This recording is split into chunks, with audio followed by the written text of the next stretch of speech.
आज जिस मकसद में से मैं यहाँ आया हूँ वो कोई छुपी हुई बात नहीं है।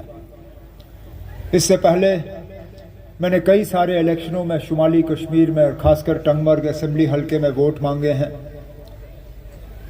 चाहे वो असेंबली के लिए हो, चाहे वो पार्लियामेंट के लिए हो, चाहे वो उस वक्त अब्दुल रशीद शाहीन के लिए, शरीफुद्दीन शारिक के लिए, मोहम्मद अकबर लोन साहब के लिए। लेकिन ये पहली मर्तबा है कि मुझे ये खुशकिस्मती और ये मुझे मौका मिला है कि मैं शुमाली कश्मीर बारामुल्ला इस सरजमीन पे आके अपने लिए वोट मांगूं। नेशनल कॉन्फ्रेंस ने मुझे यहाँ से लड़वाने का फैसला क्यों किया, इस पे भी बार बार मुझसे ये सवाल किया जाता है कि आखिर मैं क्यों। शायद इसलिए कि एक तो नई दिल्ली का, एजेंसियों का, बीजेपी, आरएसएस, मुख्तलिफ तंजीम जो नेशनल कॉन्फ्रेंस के खिलाफ हैं, उनका सबसे ज़्यादा ज़ोर अगर कहीं देखने को मिल रहा था वो यहाँ शुमाली कश्मीर बारामुल्ला कुपवारा पार्लिमानी हलके पे। लेकिन उसके साथ साथ ये भी सही है कि हम जिस दौर से गुजर रहे हैं बहुत नाजुक दौर है।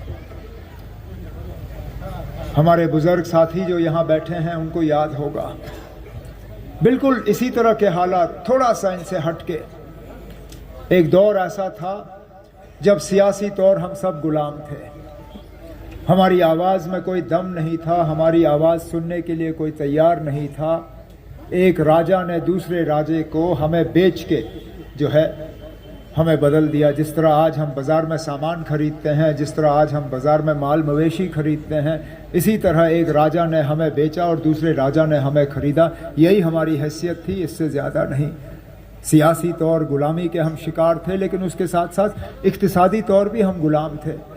जिस ज़मीन पे हम काम करते थे उस ज़मीन पे हमारा कोई हक़ नहीं होता था, हमें अपने पानी पे हक़ नहीं होता था, हमें अपनी हवा पे हक़ नहीं था।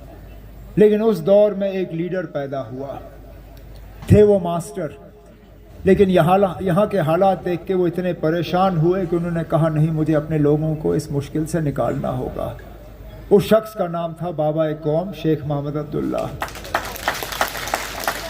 पहले तो उन्होंने हमें सियासी गुलामी से आज़ादी दी। जब यहाँ जमहूरियत कायम हुई, हमारी आवाज़ में एक दम आया, हमें वोट का हक़ मिला।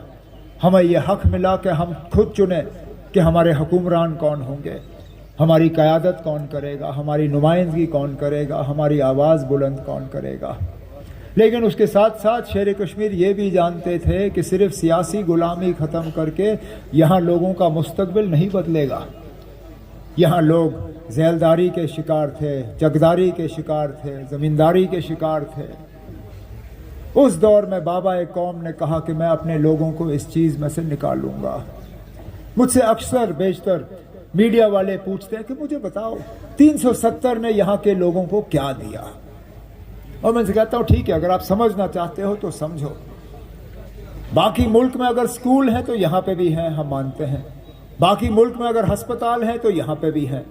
बाकी मुल्क में अगर सड़कें हैं तो यहाँ पे भी हैं। बाकी मुल्क में अगर कॉलेज और यूनिवर्सिटी है तो यहाँ पे भी है। अगर बाकी मुल्क में टूरिस्ट आता है तो टूरिस्ट यहाँ पे भी आता है। लेकिन एक बहुत बड़ा फ़र्क है बाकी मुल्क में और यहाँ में। यहाँ पे कलम के एक दस्तखत से बाबा कौम ने यहाँ के लोगों को ज़मीन के मालिकाना हक दिए, एक डबल पैसा मुआवजा लिए बिना।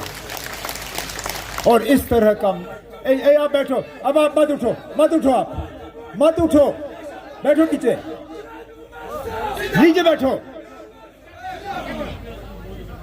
मुझे फिर जो बोलना होता है मुझे याद नहीं रहता। बैठो, अब आप खड़े नहीं होना। कलम के एक दस्तखत से बिना एक डबल पैसा मुआवजा लिए यहाँ के लोगों को ज़मीन का मालिकाना हक मिला। इस तरह का मिसाल जो है इस पूरे मुल्क में और कहीं नहीं है। आज दोबारा हमें उस गुलामी के दौर के तरफ धकेला जा रहा है जहां सियासी तौर भी हमारी आवाज़ जो है वो दबाई जा रही है। 2018 के बाद हमें यहां अपनी हुकूमत नहीं थी। 2018 के बाद दिल्ली का राज यहाँ पे चला। आप लोगों का जो है, आप लोगों का कोई भी फैसला ना इन्होंने कबूल किया, ना उस पर किसी ने अमल किया। جہاں تک زمین کی بات ہے انہوں نے 370 ہٹا کے 35A ہٹا کے ہماری ان زمینوں کو جو ہے خطرے میں ڈالا. آج مختلف بہانوں کے بنیاد پہ جو ہے ہم سے یہ زمینیں چھیننے کی کوشش کی جا رہی ہے. کوئی ریل کے نام پہ، کوئی سڑک کے نام پہ، کوئی فیکٹری کے نام پہ، کوئی کسی اور نام پہ.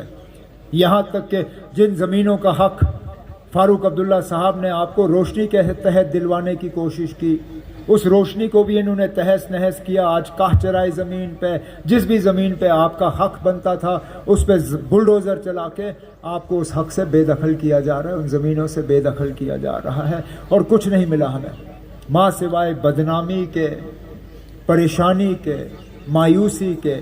انہوں نے ہمیں کچھ نہیں دیا. وعدے بہت ہوئے.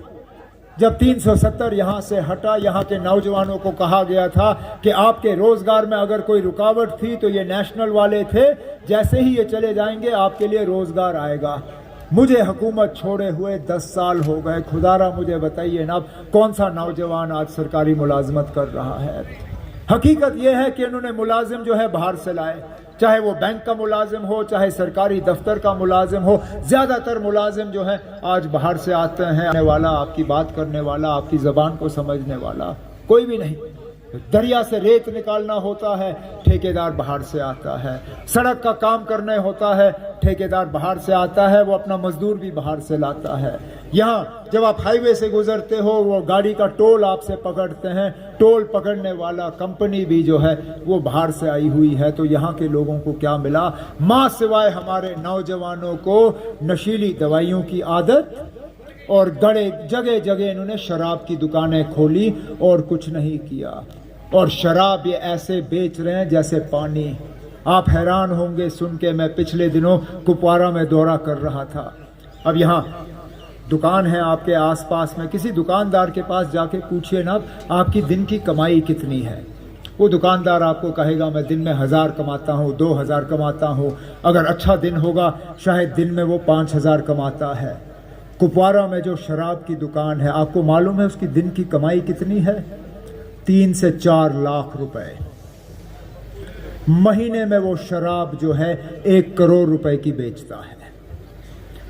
ہمیں کالج نہیں ملے، ہمیں اسکول نہیں ملے، ہمیں ہسپتال نہیں ملے، ہمیں نوکریاں نہیں ملی، ہمارا کوئی نیا ہوٹل نہیں کھلا، ہمارا کوئی نیا کارخانہ نہیں بنا، کوئی نئی فیکٹری نہیں آئی. لیکن شراب کی دکانیں جو ہیں انہوں نے جگہ جگہ کھولی اور پھر کہتے ہیں یہاں لوگ بڑے مطمئن ہیں، بڑے خوش ہیں، یہاں لوگوں کو کوئی پریشانی نہیں ہے. پریشانی کے علاوہ ہمیں ملا کیا؟ بجلی کا نظام دیکھیے، 6 8 گھنٹے بجلی کٹ اور بجلی کا بل آسمان میں. انہوں نے جگہ جگہ جو ہے وہ نئے کیا کہتے ہیں ان کو سمارٹ میٹر، جس میں پہلے پیسہ بھرنا ہوتا ہے، بعد میں بجلی آئے نہ آئے میٹر میں سے پیسہ جو ہے وہ نکلتا رہتا ہے. آج کم سے کم بجلی کا بل جو ہے دیہات کے علاقوں میں مہینے کا 1640 روپے. میرے دور حکومت میں بجلی کا بل 200 250 300 350 سے زیادہ نہیں. آج 1640 روپے کم سے کم. ایک بلب لگاؤ تو 1640 روپے کا آپ کا بل. بجلی کا ٹیکس، پانی کا ٹیکس، سب چیز. اور پھر یہ کہتے ہیں انہوں نے ہمیں خوشحال کیا، ایک نیا جموں کشمیر بنایا. تبھی تو ہم تباہی اور بربادی کے طرف جا رہے ہیں. ان نوجوانوں سے پوچھیں کتنی سختی کا سامنا ان کو کرنا پڑتا ہے. ویریفیکیشن کے نام پہ ان کو پاسپورٹ نہیں ملتا، ویریفیکیشن کے نام پہ ان کو نوکری نہیں ملتی، ویریفیکیشن کے نام پہ ان کو بینک کا لون نہیں ملتا. یہ جائیں تو جائیں کہاں؟ اور ان کا کوئی قصور نہیں ہے. یہ کہا جاتا ہے ان کو تو جنم لیے ہوئے 18-20 سال نہیں ہوئے، انہوں نے تو غلطی سے بھی بندوق کے طرف اٹھ کے دیکھا بھی نہیں. اگر ان کا کوئی قصور ہے وہ یہی ہے کہ ان کا کوئی دور دراز علاقہ کبھی ملٹنٹ بنا ہوا تھا. ارے 90 میں تو سب بہہ گئے تھے. جو میرے خلاف وہ سیب لے کے گھوم رہا ہے، کیا اس نے ملٹنٹ کی تنظیم یہاں کھڑی نہیں کی؟ کیا اس کے والد صاحب پار جا کے بندوق نہیں لائے؟ اگر اس کو پاسپورٹ مل سکتا ہے، اگر اس کو پاسپورٹ، بینک کا لون اور یہ سب چیزیں مل سکتی ہیں، میرے اس نوجوان کو پاسپورٹ اور بینک کا لون اور سرکاری نوکری کیوں نہیں مل سکتی؟ میرے وقت میں، اور فاروق صاحب گواہ ہیں، یہ میرے ڈی سی تھے سری نگر میں جب میں وزیر اعلیٰ تھا. ہم نے یہ بلیک لسٹ کا سلسلہ ختم کیا تھا. ہم نے کہا ملیٹنٹ کا بچہ ملیٹنٹ نہیں ہے.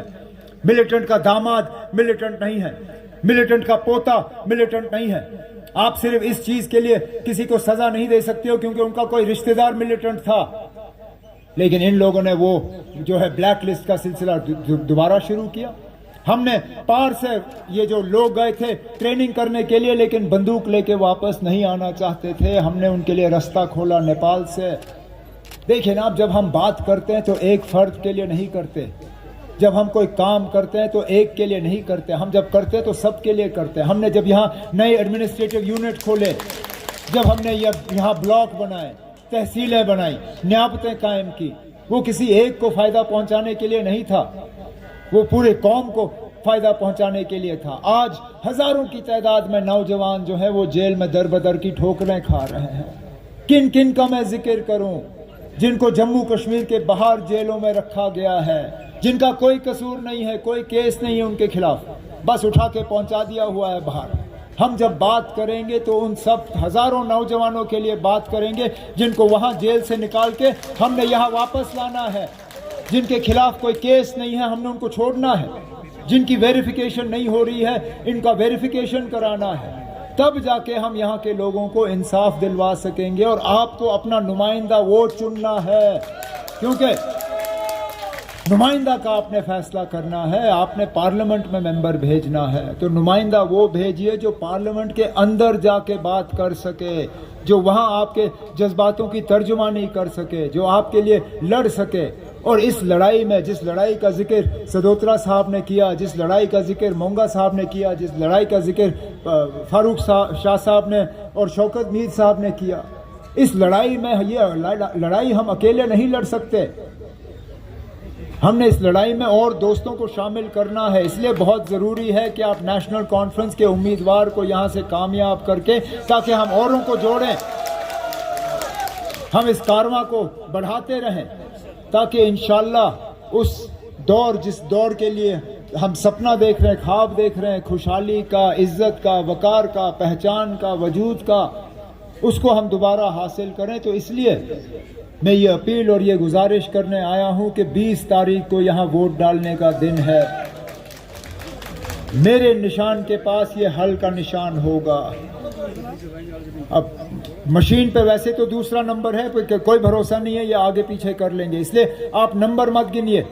आप नंबर बटन के पास ये हल का निशान देखिए, उसके पास मेरी तस्वीर होगी। मेरे चेहरे को याद रखिए, मेरे चेहरे को, मेरे निशान को, मेरे नाम को देख के आप मेरा बटन दबा के मुझे एक मौका दे दीजिए आपकी खिदमत और आपकी नुमाइंदगी करने का, यही गुजारिश। और वैसे भी ये सेमीफाइनल है ना, इसके बाद फाइनल भी आना है। आज तो आप पार्लियामेंट का नुमाइंदा चुन रहे हो, लेकिन जुलाई अगस्त में आपको अपना एमएलए बनाना होगा, इंशाल्लाह अपना मिनिस्टर बनाना होगा। अगर आप अपने एमएलए को जो है मदद करना चाहते हो तो मेहरबानी करके इस इलेक्शन में आप मुझे कामयाब करके यहाँ से भेज दीजिए, ताकि मैं, फारूक साहब, शौकत साहब, मेरे बाकी साथी जो हैं आपकी खिदमत करें और इस इलाके को जो है ऊपर उठाएं। यही मेरी गुजारिश है।